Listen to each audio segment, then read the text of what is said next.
Ya desde la clase pasada empezábamos a ver lo relativo al registro público de comercio. Analizamos su concepto, establecimos los fundamentos jurídicos, empezando desde la Constitución, analizábamos el contenido también del lugar donde se asientan los actos jurídicos mercantiles inscribibles, que es el folio electrónico, y hacíamos alusión al programa informático a través del cual se realizaba esa inscripción, que es el SIGER. En esta ocasión vamos a insistir sobre la federalidad del Registro Público de Comercio, y en este sentido tenemos que recordar que el artículo 124 de nuestra Constitución Federal establece un criterio inicial para distinguir la competencia entre lo federal y lo local. Este artículo 124 establece que las facultades que no estén expresamente concedidas en esta Constitución a los funcionarios federales se entienden reservadas a los estados o a la Ciudad de México en los ámbitos de sus respectivas competencias. Traduciendo esto a términos más simples, diríamos que si la Constitución no establece expresamente una facultad, una función a un funcionario federal, las entidades federativas no lo pueden hacer. Y a contrario sensu, si la Constitución sí establece expresamente a un funcionario federal una función, una facultad, entonces las entidades federativas no lo pueden hacer. Como incluso ejercicio de este principio competencial o de distinción competencial, habría que ir, por ejemplo, al artículo 73, que establece a un órgano legislativo de carácter federal, como es el Congreso de la Unión, diversas facultades, entre las que se encuentran en la fracción 10 para legislar en toda la República sobre diversas materias, pero la que nos interesa es comercio.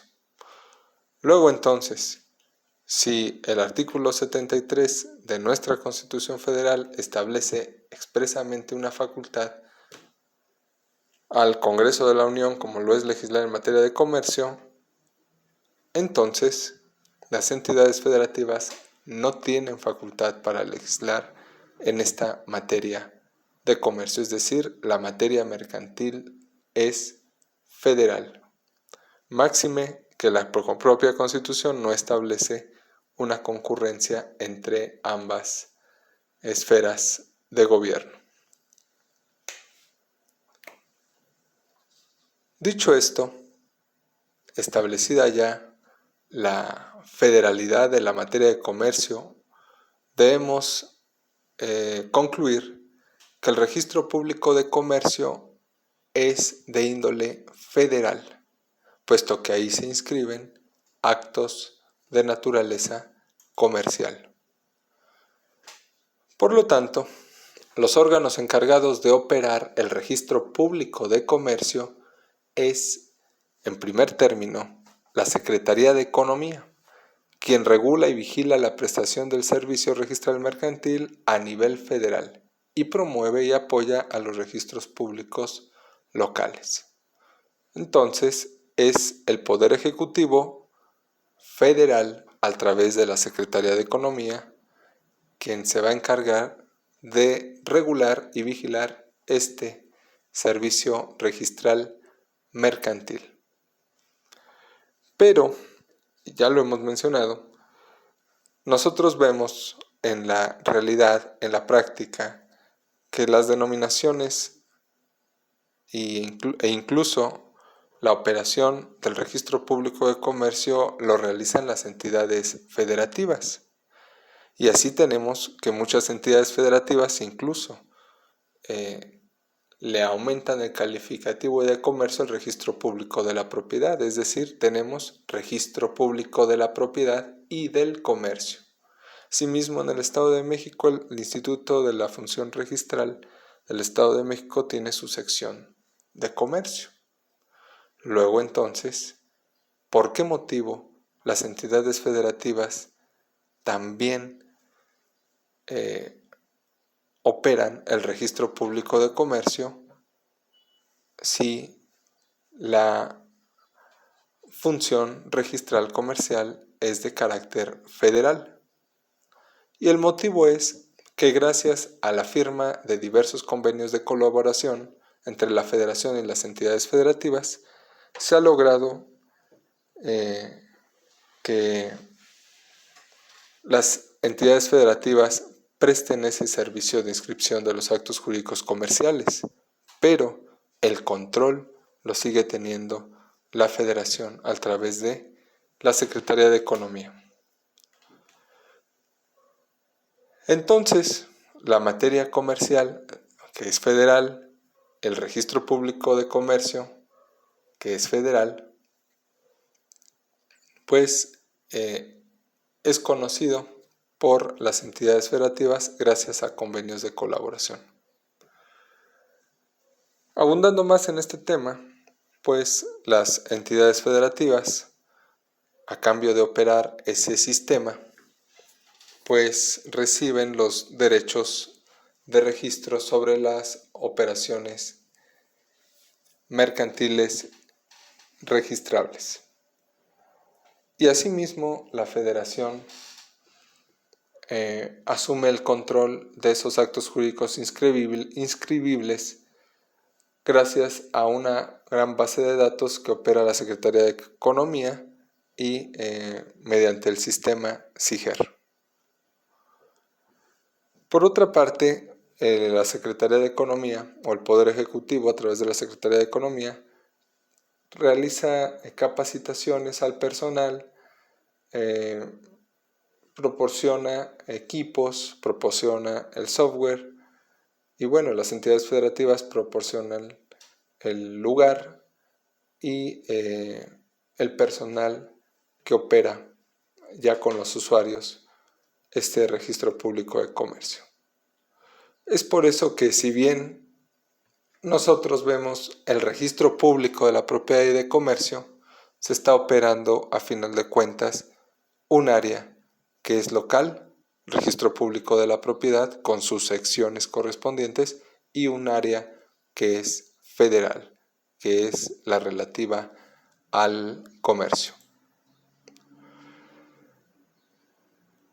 Quedado esto ya establecido, ahora vamos a hablar sobre la opcionalidad y obligatoriedad de la inscripción en el registro público de comercio. La opcionalidad, es decir, es potestativo la inscripción en el registro público de comercio en cuanto al comerciante individual, es decir, estas personas físicas que se dedican al comercio, bien si pueden, si quieren, se inscriben y si no, no lo hacen. Con excepción, claro, de aquellos actos jurídico-mercantiles en virtud de los cuales se tengan que inscribir, por ejemplo, en el otorgamiento de un poder para otorgar y suscribir títulos de crédito, con fundamento en el artículo 9 de la Ley General de Títulos y Operaciones de Crédito, pues es un acto jurídico inscribible el poder para otorgar y suscribir títulos de crédito. Si lo llega a hacer una persona física, bueno, ya tendrá la obligación de registrarse por lo que hace a ese acto. Pero por lo demás, pues es potestativo, es opcional que los comerciantes individuales se registren o no se registren. Pero es obligatorio para las sociedades mercantiles respecto a solo ciertos actos. Estos actos son la constitución, la transformación, la fusión, la escisión, la disolución y la liquidación de sociedades. Es decir, obligatorio para el comerciante social, es decir, sociedades mercantiles, opcional para los comerciantes individuales o individuos que se dediquen al comercio. En relación a esto, entonces, si concluimos que el registro público de comercio es básicamente y por regla general en cuanto a obligatoriedad para las sociedades mercantiles en los actos que hemos mencionado, también es cierto que, o mejor dicho, tenemos que hacer la aclaración que toda sociedad mercantil, en cuanto a los actos que mencionamos, se debe inscribir en el Registro Público de Comercio, pero no toda persona moral, o mejor dicho, por lo que hace a las demás personas morales, no se inscriben en este Registro Público de Comercio. Me explico. Debemos distinguir entre la sección de personas morales del Registro Público de la Propiedad y la sección de comercio.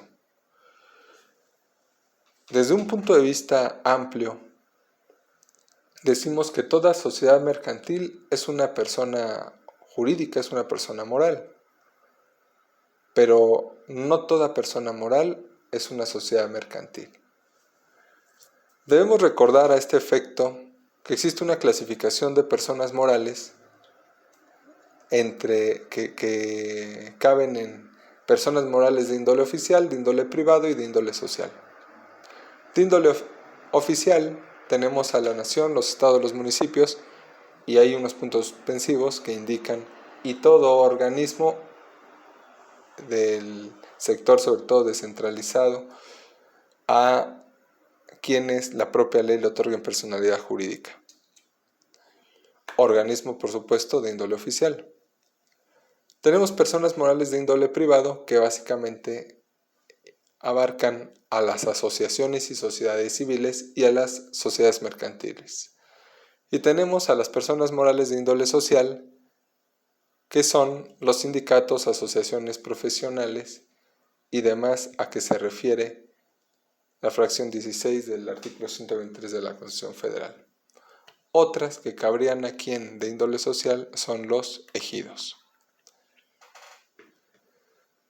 Las que nos interesan, a las que nos vamos a enfocar ahorita, es a las personas morales de índole privado, es decir, por un lado asociaciones y sociedades civiles y por otro lado las sociedades mercantiles. Las asociaciones y sociedades civiles se rigen por los códigos civiles de las entidades federativas. Si bien hay un Código Civil Federal, también hay un códigos civiles locales que regulan las asociaciones y las sociedades civiles.